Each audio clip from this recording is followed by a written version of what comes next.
अक्सर कई बच्चों का कंफ्यूजन रहता है कि सर मेरेक्स का टीका और रानीखेत का टीका जो है किस उम्र में लगाया जाता है।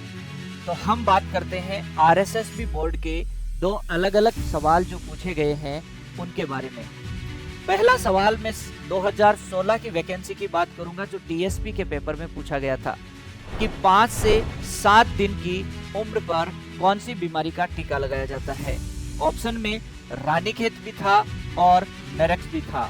आरएसएसबी बोर्ड ने इसका सही आंसर माना रानीखेत। उसके बाद मैं बात करता हूं पशु परिचर वैकेंसी 2024 की। उसमें सवाल अलग तरीके से आता है कि एक दिन के चूजे में किस बीमारी के लिए टीकाकरण किया जाता है। वहां मेरेक्स भी ऑप्शन में था और रानीखेत भी ऑप्शन में था। तो इसका राइट आंसर जो है उन्होंने मेरेक्स माना। हमने आपत्ति लगाई आरएसएसबी बोर्ड के आधार पे काफी बच्चों ने, और उसके आधार पे भी उन्होंने कोई बदलाव नहीं किया। फाइनल आंसर की के अंदर भी उसका राइट आंसर मेरेक्स माना गया। जी हाँ, क्योंकि आईसीआर की पुस्तक में मेरेक्स ही मेंशन किया हुआ है और ये सही भी है। हालांकि रानीखेत भी यूज करते हैं, लेकिन यदि मेरेक्स ऑप्शन में आता है तो पहली प्राथमिकता मेरेक्स को देनी है। ये सारा कंफ्यूजन कहाँ से क्रिएट होता है, क्योंकि एक बार एग्रीकल्चर की किसी एग्जाम में यही सेम सवाल आता है, एक दिन के चूजे में कौन सा टीकाकरण करते हैं, और वहां पे मेरेक्स जो है वो ऑप्शन में नहीं होता है।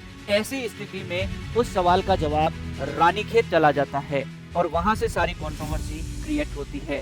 तो याद रहे, आपको इसमें कंट्रोवर्सी में कहीं नहीं फंसना है। आपको सिंपल तरीके से याद रखना, ये एक इम्पोर्टेंट कंसेप्ट है, इम्पोर्टेंट सवाल है। तो आप इस जाल से कैसे निकले, मैं एक छोटा सा ट्रिक बताता हूँ।